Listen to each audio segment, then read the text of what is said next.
1944. À l'Est, les forces hitlériennes ont été repoussées jusqu'aux frontières du Troisième Reich.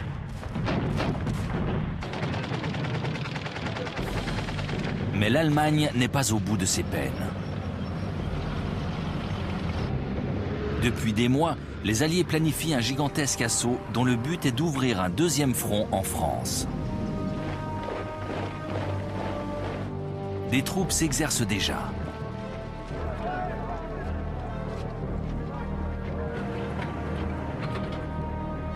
Depuis longtemps, Hitler se doute qu'il devra subir une opération d'envergure, mais il ignore quand et où elle se produira. Tout est bientôt prêt pour que s'engage l'une des plus formidables batailles de la Seconde Guerre mondiale. Le débarquement allié sur les plages de France.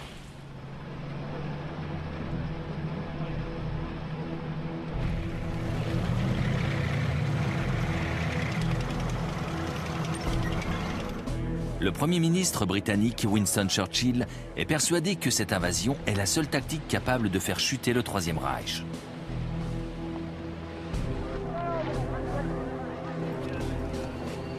Mais comment réunir les forces nécessaires et surtout quand et où les faire débarquer?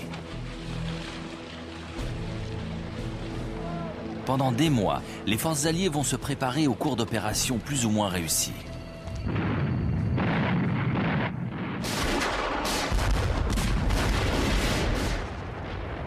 Dès le mois de décembre 1941, les commandos britanniques réalisent un raid sur Vaxo, une île norvégienne occupée par les nazis.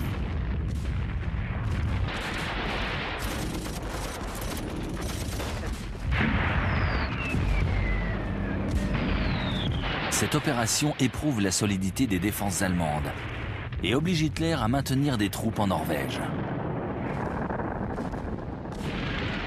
Une usine d'huile et la totalité des fortifications côtières sont détruites avant le repli des commandos.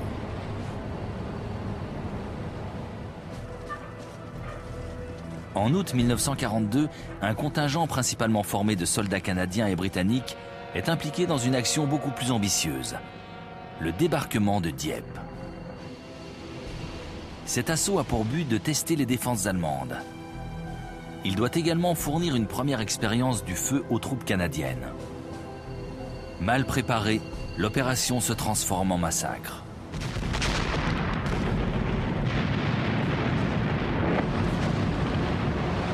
Très rapidement, les péniches de débarquement sont prises sous les tirs ennemis.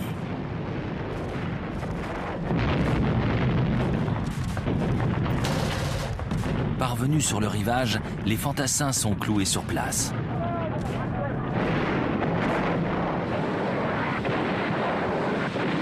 Derrière eux, les blindés sont empêtrés dans les défenses anti-chars.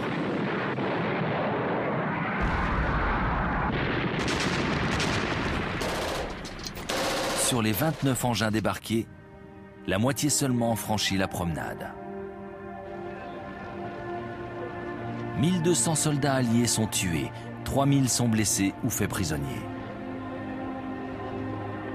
Le repli est un véritable carnage. L'opération était une folie. C'est à une forteresse que ces hommes se sont attaqués. Il va falloir attendre un bon moment avant d'envisager un nouveau débarquement en France.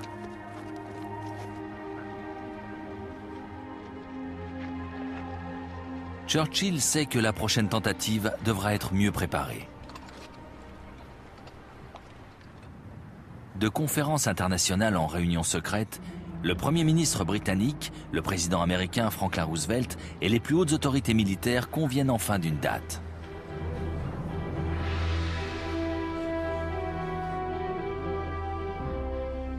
Le jour J, nom de code Overlord, devra avoir lieu durant l'été 1944.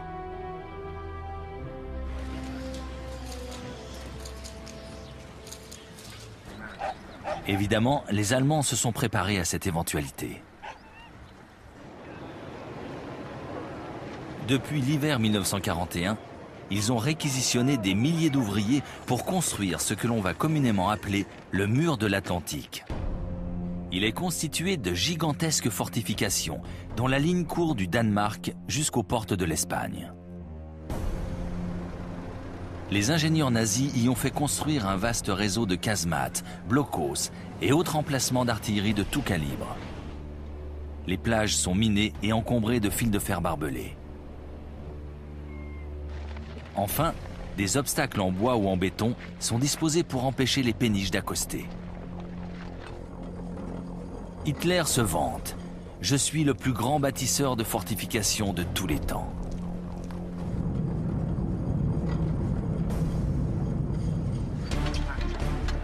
Juste après l'attaque sur Dieppe, les travaux du mur de l'Atlantique ont redoublé d'intensité. Le Führer a également augmenté les effectifs en garnison dans cette zone. Le commandant des forces ouest, le Feldmaréchal Gerd von Rundstedt, disposera de 15 divisions supplémentaires.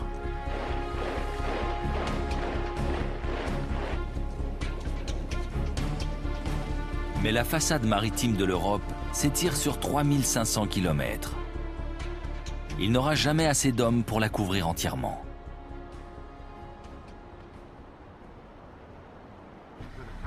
Rundstedt doit prendre une décision difficile. Où doit-il placer ses forces pour mettre toutes les chances de son côté en cas d'invasion?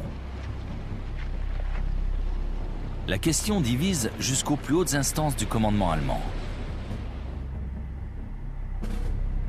Rundstedt propose de stationner une forte réserve de Panzer au nord-ouest de Paris. Une fois le lieu de débarquement connu, il pourra les expédier pour contrer l'invasion.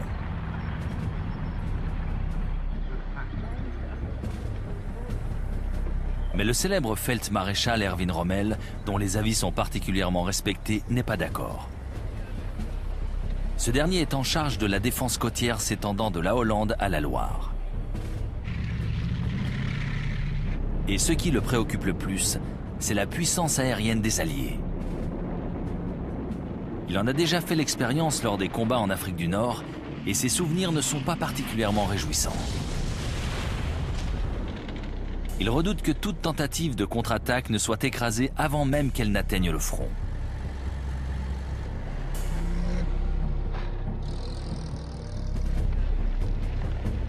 Il a également inspecté le mur de l'Atlantique et il sait que les Alliés interviendront par surprise, là où on les attend le moins. Il préconise donc de concentrer les forces de Panzer le plus près possible de la côte. Les Alliés doivent être rejetés à la mer dès le premier jour du débarquement. Pour lui, cette journée est vitale. Ce sera même le jour le plus long. Hitler coupe la poire en deux. Rundstedt va garder quelques forces en réserve, mais elles n'interviendront que sur l'ordre d'Hitler.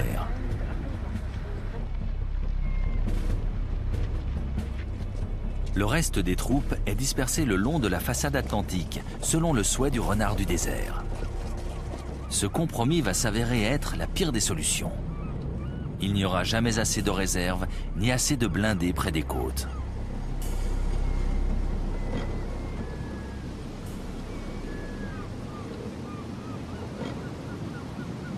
Mais à l'automne 1943, cela ne semble évident pour personne, excepté Rommel. De leur côté, les Alliés ont beaucoup de problèmes pour trouver l'endroit exact du débarquement.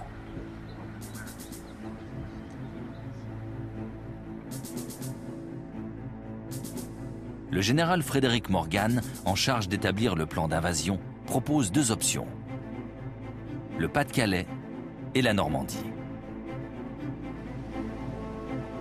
Le Pas-de-Calais recueille tous les suffrages. Il est plus facile d'accès. Et à partir des plages du Nord, le corps expéditionnaire pourra s'enfoncer plus vite au cœur de l'Europe. Mais c'est aussi la route la plus prévisible, et Morgan est persuadé que les Allemands s'attendent à être attaqués de ce côté-là. Il décide donc de les prendre à contre-pied et choisit de débarquer ses troupes en Normandie. Le général Morgan vient de décider du sort de milliers d'hommes. C'est le début d'une opération sans précédent.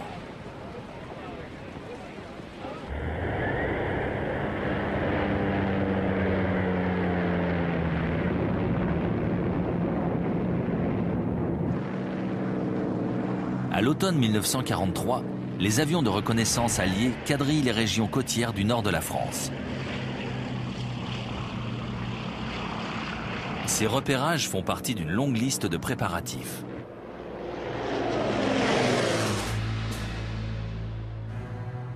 Les résistants français dressent les plans des zones fortifiées. Des commandos collectent des échantillons de sable afin de tester la structure des sols sur lesquels les véhicules devront se déplacer.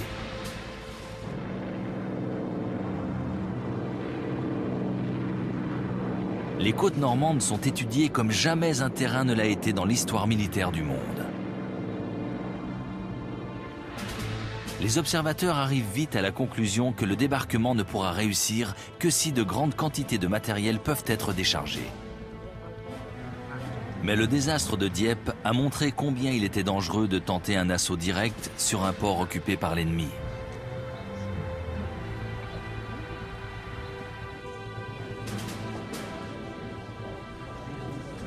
Les stratèges britanniques vont mettre au point une alternative pour le moins géniale.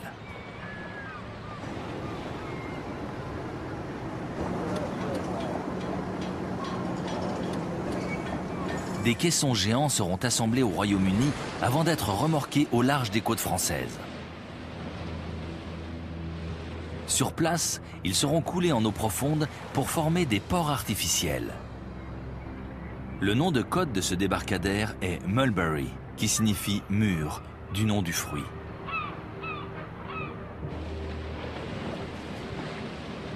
Les deux Mulberries seront alimentés en carburant par des oléoducs posés au fond de l'eau. Les canalisations parcourront plus de 150 km.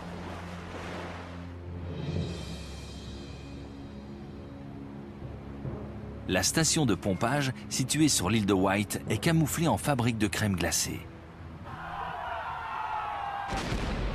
Le raid raté sur Dieppe a également révélé un second problème. Comment appuyer les premières vagues qui monteront à l'assaut des fortifications allemandes ?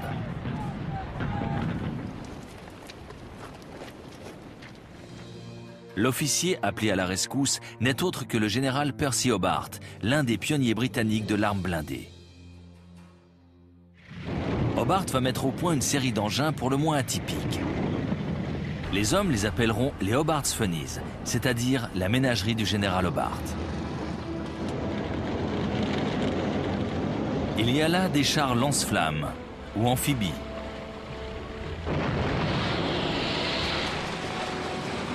Des chars anti-mines munis de fléaux. Et le char bobine pour progresser sans risque sur les sables mouvants.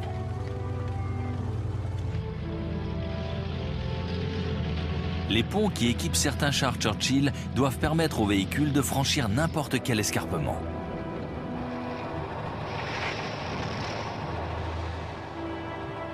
Certains blindés sont munis d'énormes fagots qu'ils disposent dans les fossés. D'autres sont conçus pour traverser des obstacles encore plus larges.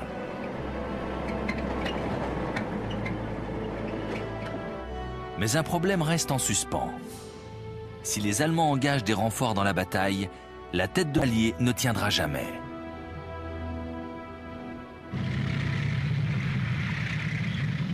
Ils n'ont qu'une solution. Jusqu'au dernier moment, les nazis doivent ignorer le lieu exact du débarquement. Les Alliés vont donc brouiller les cartes lors d'une vaste opération de désinformation sous le nom de code Fortitude, courage en anglais. La plupart des espions allemands en Grande-Bretagne ont été retournés et travaillent en fait pour les Alliés. Ils vont expédier à Berlin de fausses informations confirmant que l'invasion aura lieu dans le Pas-de-Calais. Ils font également croire qu'une attaque de diversion sera déclenchée simultanément sur les côtes normandes.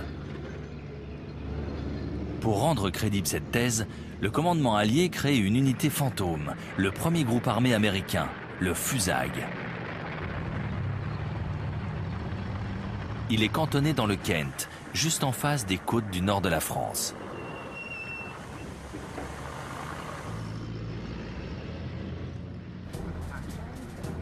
Son chef n'est autre que le général américain George Patton. Pendant la campagne d'Italie, Il a été déchargé de toute fonction après avoir giflé et injurié 2 soldats traumatisés par les combats.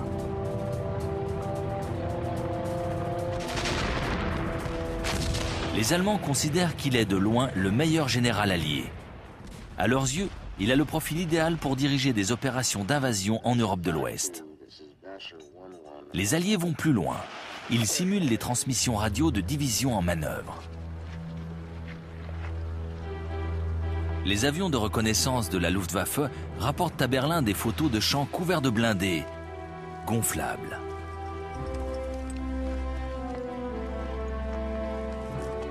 Par souci du détail, les traces des chenilles ont été soigneusement reconstituées. Les terrains d'aviation du Kent accueillent des escadrilles d'avions en bois.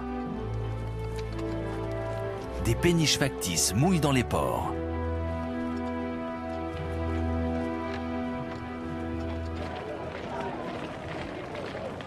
Certains soldats portent de faux écussons spécialement créés pour l'occasion. Les Allemands sont mystifiés. À la fin de l'année 1943, après avoir dirigé les débarquements en Sicile et en Italie, le général américain Dwight Eisenhower est nommé chef suprême des forces expéditionnaires alliées pour l'opération Overlord. Le général britannique Bernard Montgomery sera le commandant opérationnel des forces d'invasion terrestre. La date du jour J est fixée au 5 juin 1944.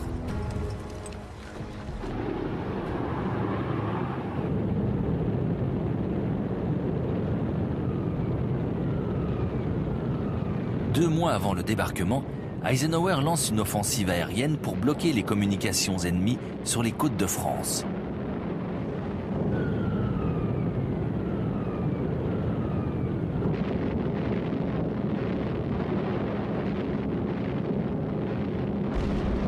Une fois de plus, cette opération est organisée afin de laisser croire aux Allemands que la cible finale est la région du Pas-de-Calais. À quelques semaines du jour J, les effectifs stationnés en Angleterre sont impressionnants. 2 millions d'hommes, soutenus par plus de 3000 blindés et 12 000 avions.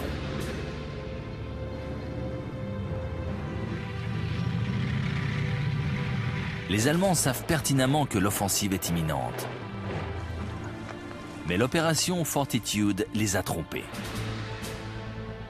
Ils ont les yeux rivés sur le Kent et sont persuadés que le débarquement principal aura lieu dans le Pas-de-Calais.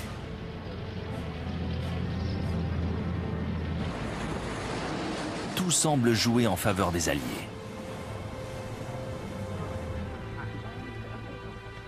Les troupes ont été parfaitement informées. Mais les conditions climatiques changent subitement.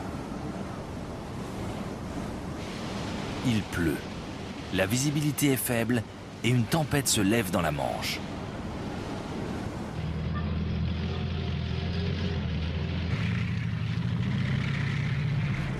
Malgré les intempéries, le 4 juin 1944, les troupes d'assaut embarquent. Une armada de 5000 vaisseaux met le cap sur les côtes de France.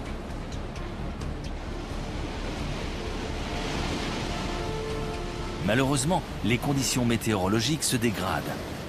La flotte est contrainte de rebrousser chemin. L'attaque est reportée.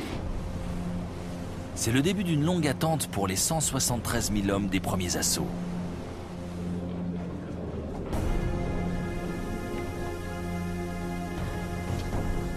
À l'aube du jour suivant, l'état-major se réunit. Les commandants des forces navales sont prêts à appareiller dans l'heure. Mais les chefs des forces aériennes ont des doutes. Le mauvais temps diminue considérablement la visibilité des pilotes. Le soutien aérien n'est donc pas garanti. Après un long silence, Eisenhower se décide. On y va.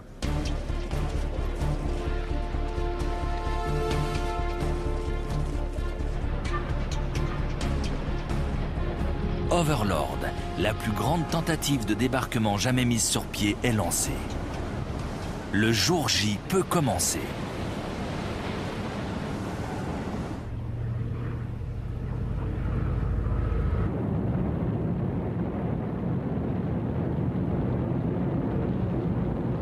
À 1h15 du matin, ce 6 juin 1944, une escadrille d'appareils tractant des planeurs survole le sol français. À leur bord, des commandos parachutistes dont la mission est vitale pour la réussite de l'invasion, s'emparer de tous les ponts sur le canal de Caen et sur l'Orne. Lorsque les planeurs se décrochent de leur remorqueur, l'opération est lancée. Aucun homme ne peut faire marche arrière. 75 km plus à l'ouest, les para-américains sautent au-dessus de Sainte-Mère-Église.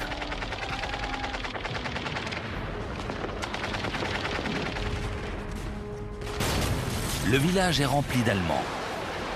Les combats sont féroces.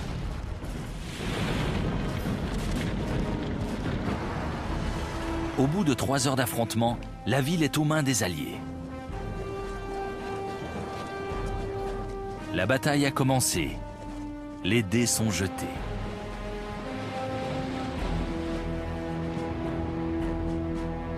Au même moment, sur le front de mer, les sentinelles allemandes en poste dans leurs casemates sont éberluées. Une armada se dessine dans les brumes de l'aube.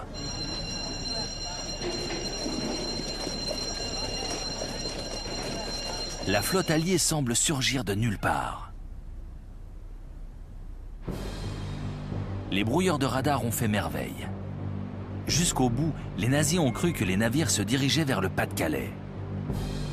Pendant des semaines, le Führer restera persuadé que l'attaque sur la Normandie n'est qu'une diversion. Pourtant, le 6 juin, c'est bien vers les plages normandes que les péniches de débarquement se dirigent. C'est bien ce tronçon du mur de l'Atlantique que l'aviation alliée écrase sous les bombes.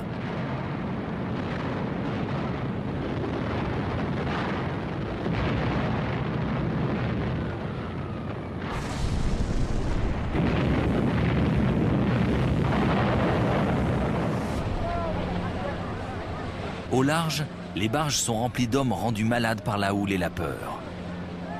Dans quelques minutes, les premières vagues de fantassins vont fouler le sable de France. Heureux ceux qui y arriveront, car tous les canons allemands n'ont pas été réduits au silence.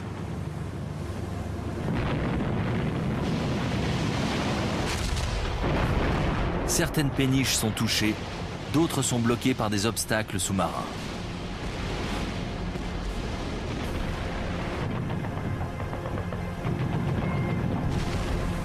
À 6h30, les premières vagues s'élancent enfin.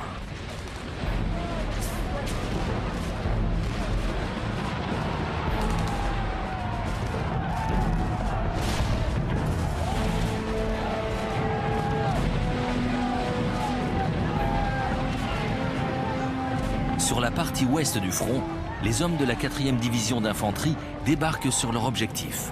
Nom de code, Utah Beach. 2 heures après, ils établissent la jonction avec les parachutistes victorieux de Sainte-Mère-Église.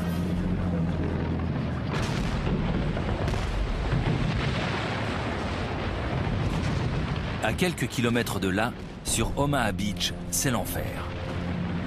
Les fortifications sont épouvantablement hautes. Rester ou sortir de la plage semble impossible. Depuis qu'ils ont jailli des barges, les soldats de la 1re division d'infanterie sont fauchés par les mitrailleuses allemandes.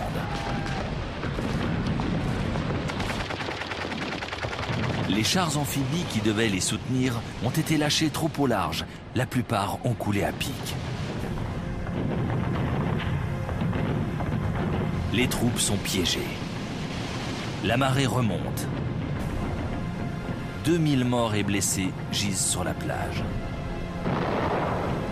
Sur la pointe du Hoc, 225 rangers américains grimpent à l'assaut des batteries allemandes. 90 reviendront vivants de cet exploit insensé. Sur Bloody Omaha, Omaha la sanglante, le colonel George Taylor lance à ses hommes « 2 sortes de gars vont rester sur cette plage, ceux qui sont morts et ceux qui vont mourir. Foutons vite le camp de cet enfer. » des centaines de soldats se ruent sur les points d'appui allemands. Plus à l'est, au centre du dispositif, la 50e division d'infanterie britannique débarque sur Gold Beach.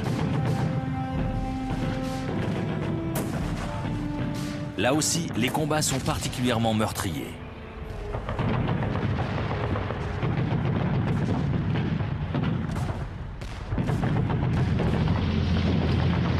Mais la ménagerie du général Hobart peut entrer en action.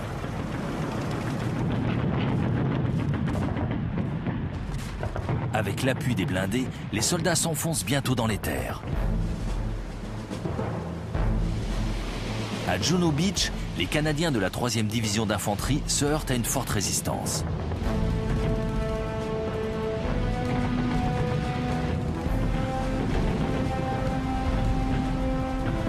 Ici aussi, ils devront leur réussite au soutien des chars amphibies ou lance-flammes du général Hobart.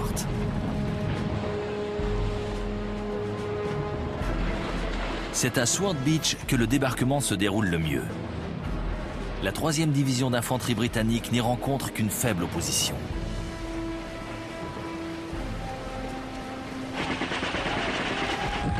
Quelques heures plus tard, ces hommes font la jonction avec les troupes aéroportées qui se sont emparées des passerelles sur le canal de Caen.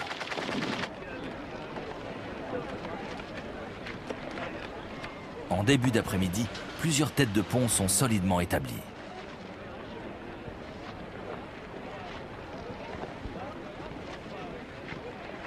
La rapidité d'exécution de l'opération a pris les Allemands par surprise.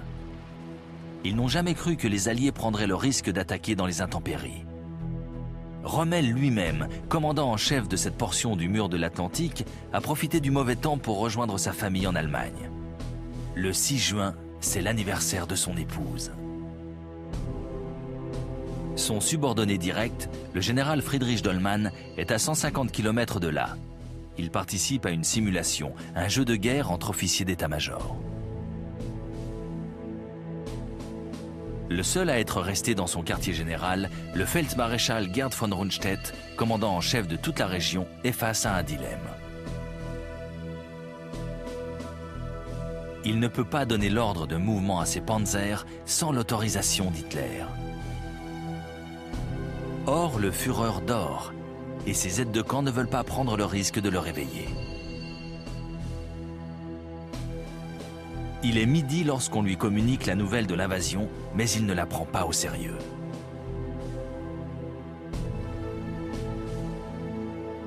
Il reste convaincu que cette attaque n'est qu'un leurre, une feinte pour cacher le débarquement principal dans le Pas-de-Calais.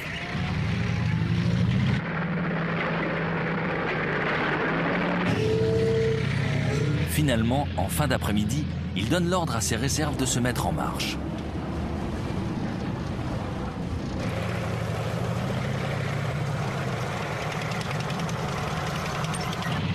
Mais les panzers sont trop loin pour intervenir dans la première phase de la bataille.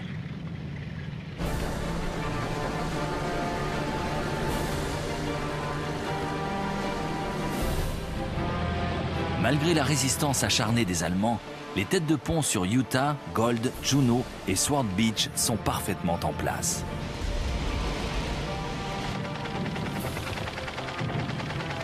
À Omaha Beach, la situation est plus incertaine.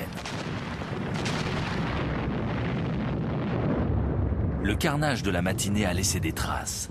Les fantassins américains n'ont progressé que d'1,5 km à l'intérieur des terres.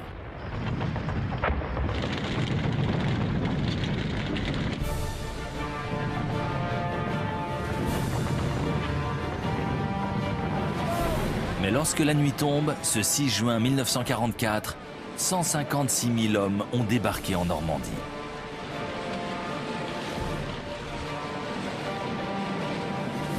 L'opération Overlord est un succès, mais encore bien fragile.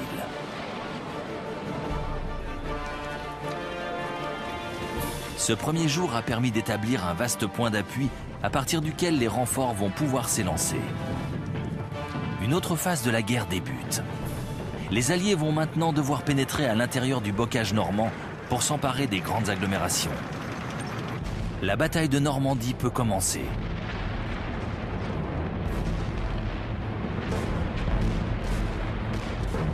Le 7 juin 1944 est déjà un autre jour. Des milliers d'hommes quittent la côte pour tenter de consolider les positions alliées.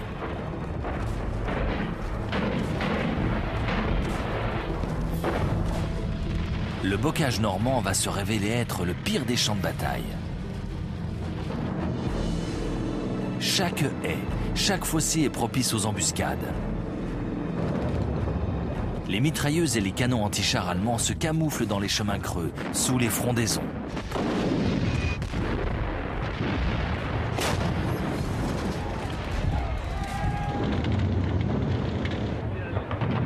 Les Alliés perdent beaucoup d'hommes.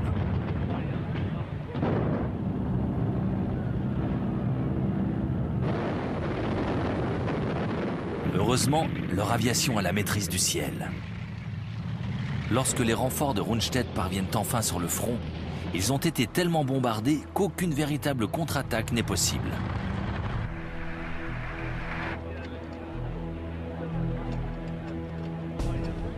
Les colonnes de panzer ont elles aussi été harcelées par la résistance française.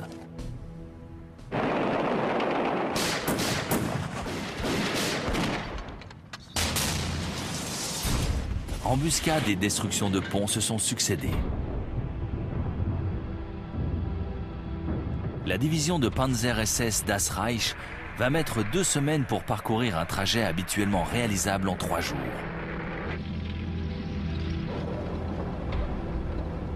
Les soldats nazis se vengent alors sur les populations civiles.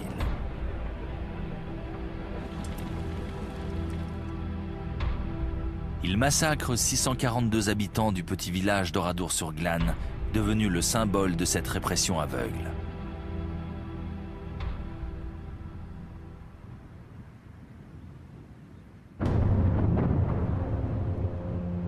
En Normandie, après 4 jours de combat, toutes les têtes de pont font la jonction.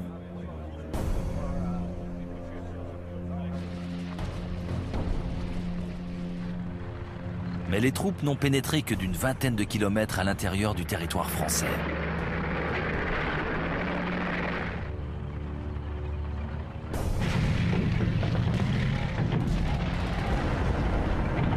Six jours après le débarquement, le général Montgomery lance un assaut sur Caen.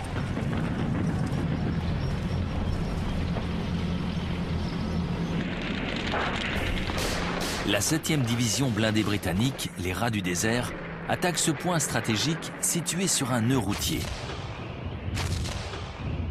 Mais 5 chars Tigre bloquent les unités de pointe dans le village de Villers-Bocage.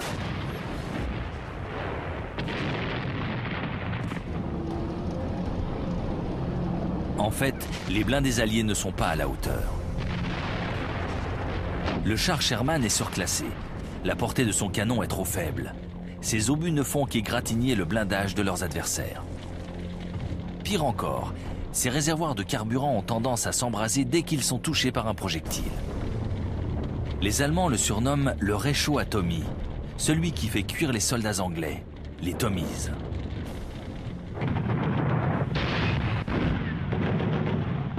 Lors de l'offensive sur Caen, 10 blindés britanniques sont mis hors de combat en moins de 5 minutes.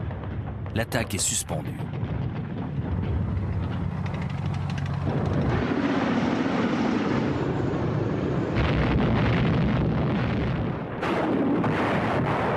Montgomery laisse alors l'aviation et l'artillerie écraser les positions ennemies.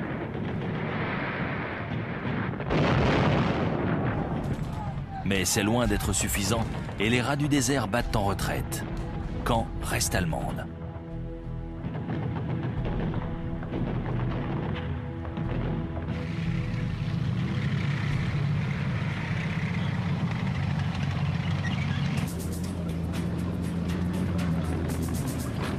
Plus à l'ouest, le corps expéditionnaire américain se dirige vers le port de Cherbourg.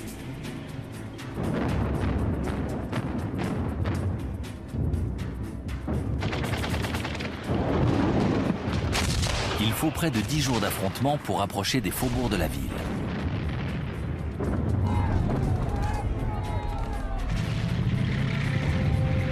Et pour couronner le tout, les éléments se déchaînent soudain. Pendant une semaine, un temps calme avait permis de débarquer renforts et ravitaillements sur les 2 ports artificiels, les Mulberries.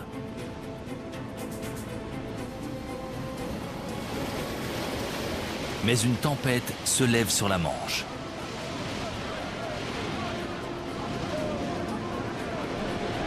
Le Mulberry d'Omaha Beach est détruit par les lames. Celui du secteur britannique est sérieusement endommagé. Il sera hors service pendant plusieurs jours. L'arrivée des renforts est sérieusement ralentie. Les infrastructures portuaires de Cherbourg revêtent soudain une importance vitale pour la réussite de l'invasion. Mais la garnison allemande de la ville ne compte pas se rendre sans lutter.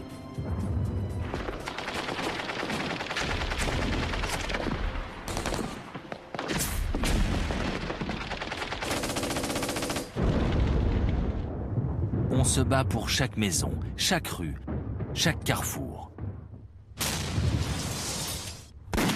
La sécurisation du périmètre va prendre plus d'une semaine.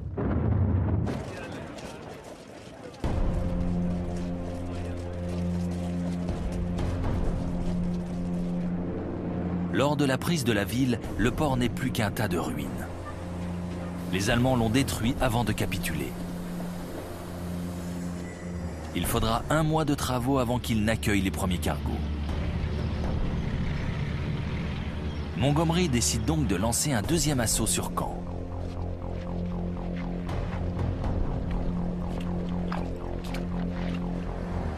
Mais les pluies torrentielles ont transformé les chemins en rivières de boue.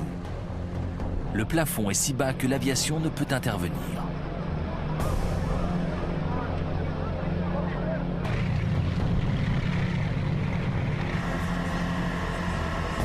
Pire encore, l'ennemi a reçu des renforts. Le 2e corps de Panzer SS est enfin parvenu dans la ville.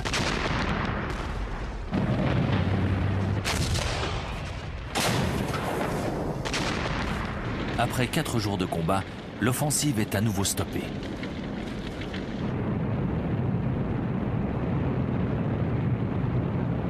Mais dès que les nuages se déchirent, 500 bombardiers alliés entrent dans la danse.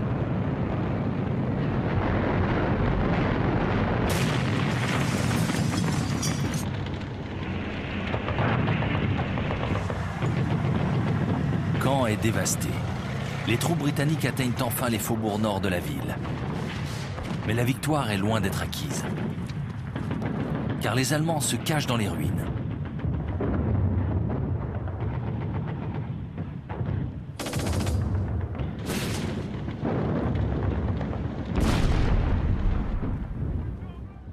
La prise de Caen commence à coûter très cher en vie humaine aux Alliés. Après 48 heures de carnage, l'attaque est encore une fois ajournée.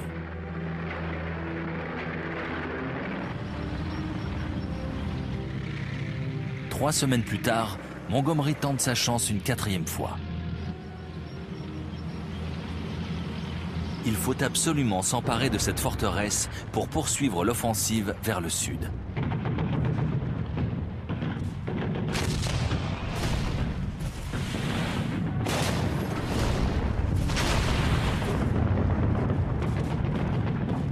Après 2 jours de combats acharnés, Caen est enfin libéré.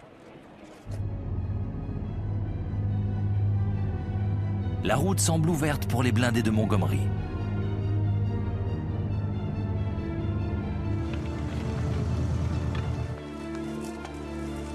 Mais les Allemands sont en embuscade.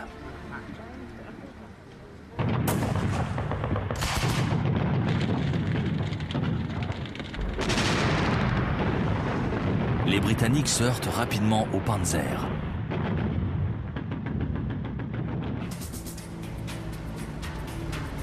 Plus à l'ouest, les troupes américaines semblent progresser plus facilement.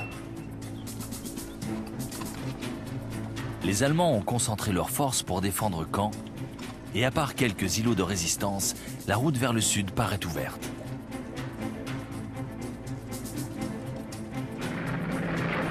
Le rouleau compresseur américain se met en marche.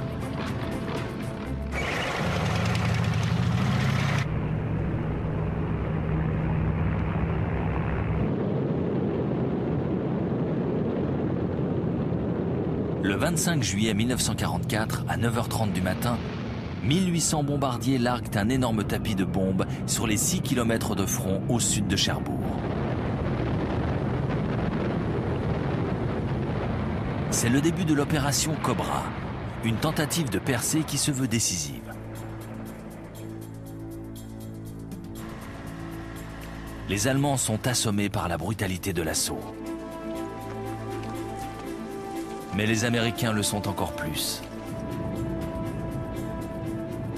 Pour préparer l'offensive terrestre, le bombardement devait labourer les lignes allemandes.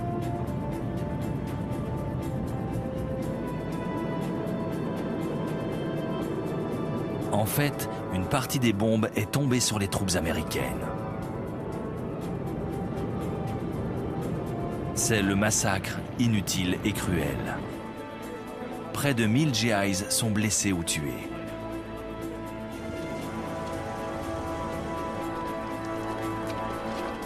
Et lorsque les survivants montent à l'assaut, ils découvrent avec stupeur que les Allemands sont toujours là, plus dangereux que jamais. Le bombardement a été un échec.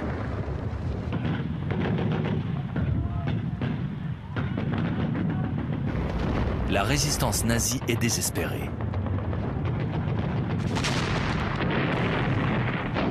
Les combats sont si meurtriers que l'état-major américain semble devoir stopper l'offensive.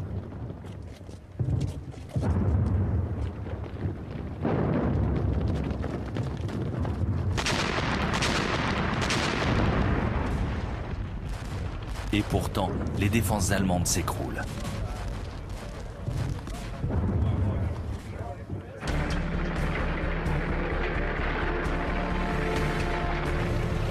Le lendemain, les blindés américains réalisent une percée. La route est enfin libre. La Wehrmacht est à terre. Les Alliés poussent leur offensive vers le cœur du territoire français.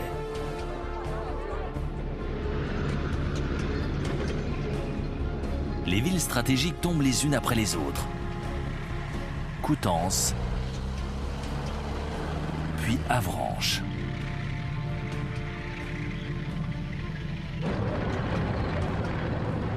L'offensive alliée est d'autant plus efficace qu'elle profite de la désorganisation complète de l'état-major allemand. Début juillet, 3 semaines après le débarquement, Hitler a démis le Feldmaréchal Gerd von Rundstedt de ses fonctions.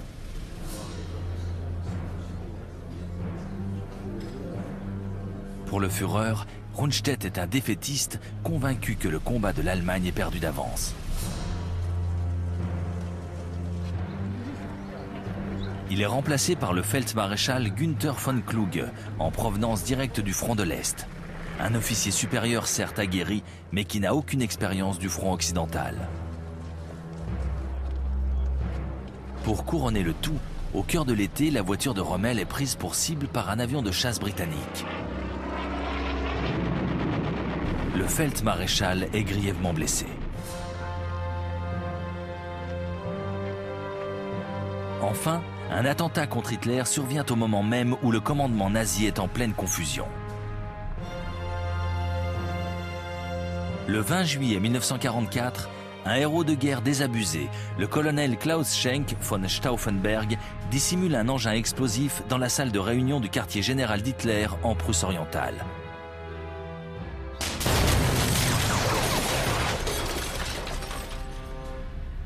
Quatre officiers sont tués. Hitler ne doit la vie sauve qu'au poids et à la solidité de sa table de conférence en chêne.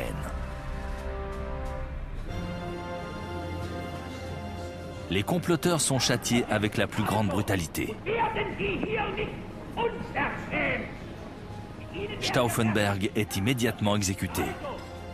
Pour la forme, ses complices sont jugés. Ils seront tous pendus.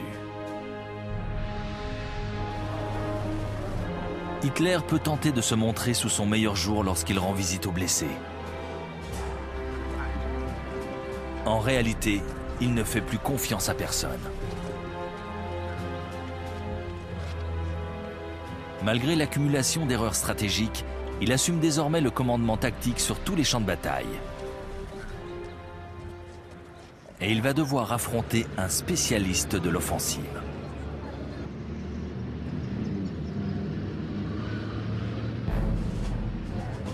le général George Patton est de retour aux affaires et cette fois, il commande une force qui n'est pas fictive. Ses troupes se déploient, prennent Rennes, Mayenne et s'approchent du Mans. Elle serre de près les forces nazies qui reculent partout.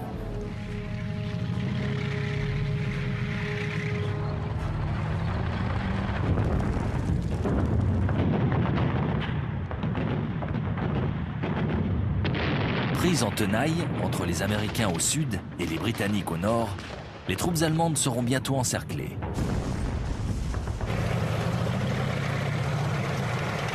Fidèle à sa tactique, Hitler refuse la retraite. Mais plus lucide que lui sur la situation, ses soldats préfèrent tenter de se replier.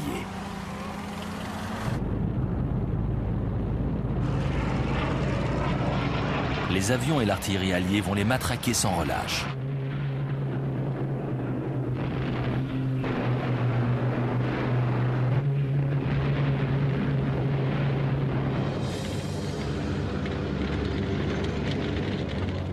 Chez les fuyards, les pertes sont énormes.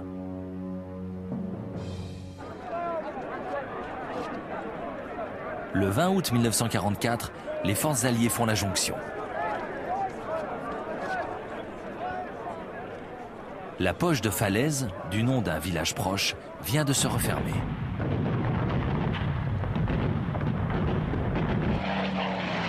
Un grand nombre d'Allemands y restent piégés.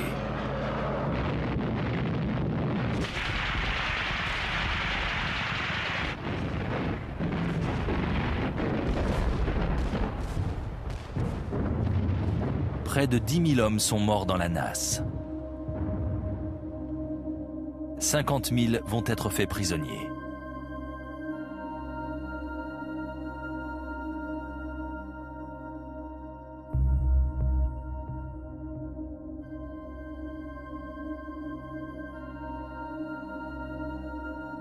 C'est la fin de la bataille de Normandie.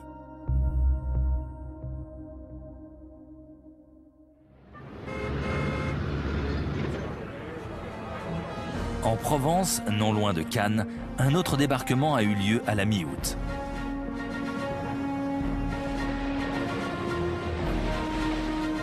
Les forces alliées, dont la première armée du général Delattre de Tassigny, doivent remonter vers le nord.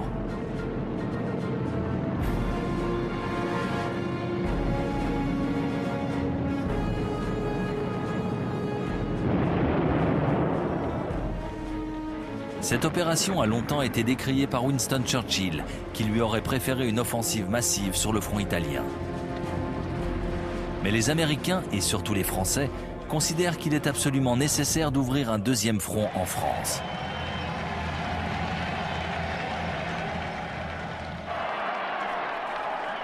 C'est une population en liesse qui accueille les libérateurs.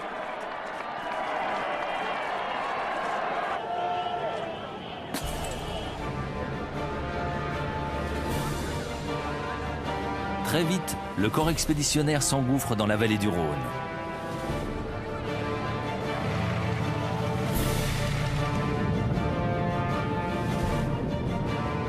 Lyon sera libéré le 3 septembre 1944.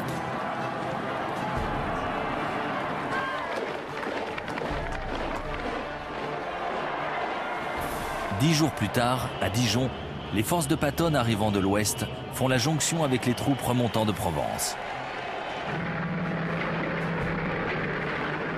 Les Allemands stationnés dans la région sont en fuite.